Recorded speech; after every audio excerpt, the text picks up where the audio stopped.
Rabbanim Botai, as we get closer to Pesach B'ezat Hashem, and people start going shopping, so a question that always comes up is, how makpid does a person have to be that all of the foods that a person gets for Pesach are kasher lePesach?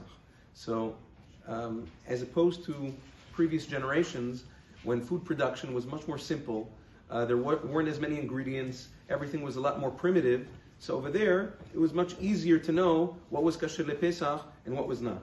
Nowadays, everything, almost everything, must have a proper hashgacha for Pesach.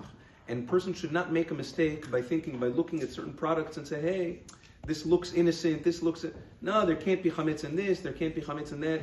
Nowadays, assume nothing. Because the way that food production goes today is that it's so complicated, so many ingredients, so many kelim, and so many bliot, that you can have chametz in the most, rare places. You can have chametz show up, or at least bliot of chametz. So everything should have a kasher lePesach certification with reliable kashrut. Now, there are certain products that are okay for Pesach, even without specific kashrut lePesach. How does a person know? You should only use the lists that are put out. There are certain hashgachot that put out lists of products of theirs that they know, or other products that they know, they did research, that don't contain any chametz.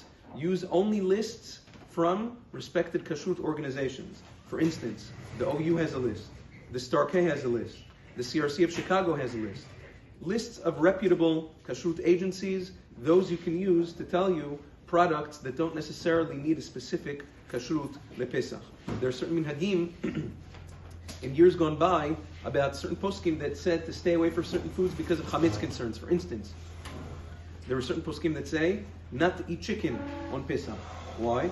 Because many times they would feed the chickens with chametz throughout the year, and then on Pesach, when you cook it, there's a kernel of wheat or a kernel of chametz that remains inside the kishkes of the chicken, and then you cook it, it creates tremendous fekot.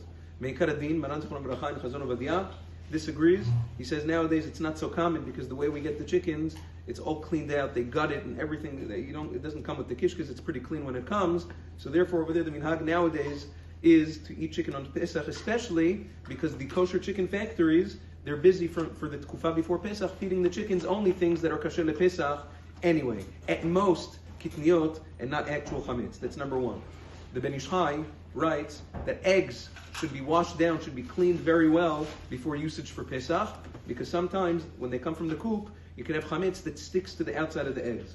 Maran Zichrono Livracha also in Chazon Ovadia disagrees with that. He says you don't have to scrub it down. Really, Meir you can eat it as is, unless obviously you see chametz stuck to it, but otherwise you don't have to worry.